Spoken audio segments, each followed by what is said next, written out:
Welcome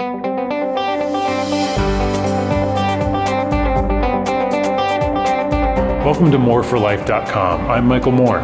In this video, we're going to be working with Melissa. Melissa's in her 50s. She has fair skin and beautiful red hair. We're going to be taking Melissa all the way through from everyday professional look into a more autumnal evening look. In part one of Melissa's application, we're going to begin with skin, starting with primer, moving into concealer and foundation, and finishing her skin with the setting powder.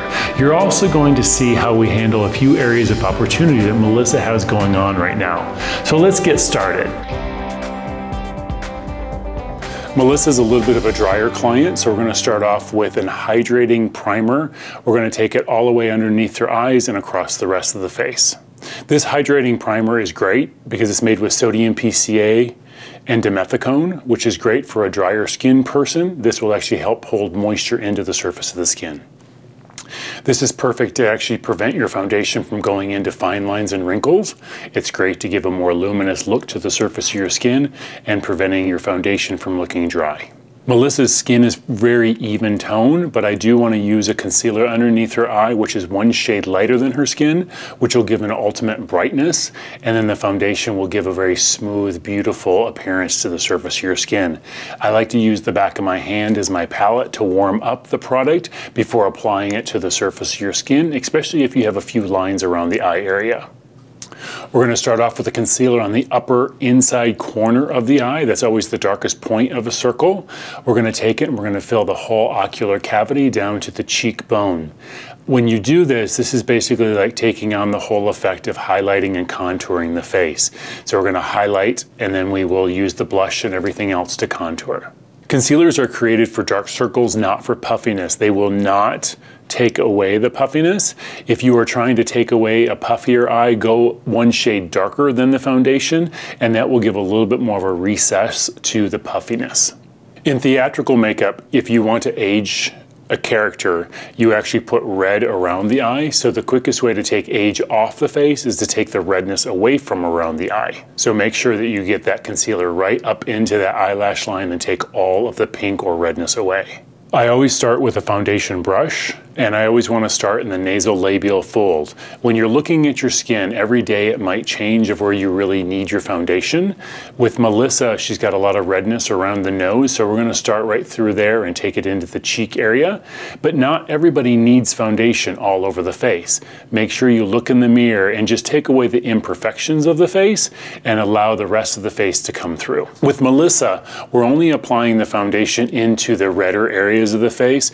If you notice where I'm putting the foundation, we're just taking away what we want to take away, and we're celebrating the true essence of Melissa's skin. When you're applying your foundation, make sure it's always going in a downward motion. If you have any sort of facial hair, a little peach fuzz, or what they call vellus hair, you want to make sure that you're laying that down rather than going up. That will give you the mad dog look, and you just don't want to really achieve that. We've got a skin issue right now on Melissa. She's got a little bit of a scar from a pimple, or actually an active pimple. So what you want to do is make sure that you actually do a stippling motion with your foundation brush, putting that color into that area, tap it with your finger, and so you really want a little bit more application in that area, but it doesn't have to be heavy or going to a different product for that. If you're finding that your foundation is looking a little heavy on the face, or you're getting some brush strokes into the foundation, you can actually use your hands and warm up the foundation and pressing it into the skin, or just pick up a sponge or a powder puff and blend that right out there very easily.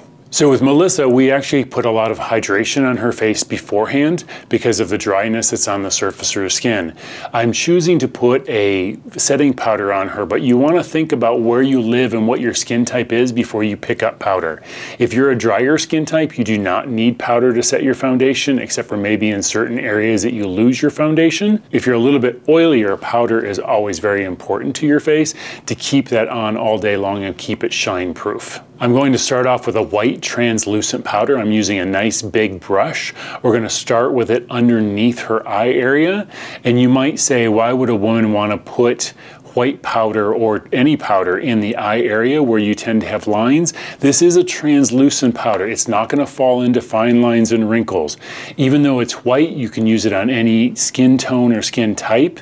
and then just make sure you fill that whole ocular cavity to prevent her concealer from ever moving and creasing. With Melissa, like a lot of women, once you get a concealer and a foundation on their face and you take away all the things that we don't want to see, it allows you to see exactly what you do want to see, like you see her big, beautiful, bright eyes right now. So a lot of times, if you're in a rush, just do your foundation, concealer, maybe a light powder, enhance your eyebrows, some eyeliner, some mascara, a little lip gloss, and you have what I always consider a Saturday look. It's quick, it's simple, it's easy. It's about a 3 to 5 minute application. That's it for part 1 of Melissa. To see her transformation continue, check out Melissa part 2 right here on moreforlife.com. Thanks for watching.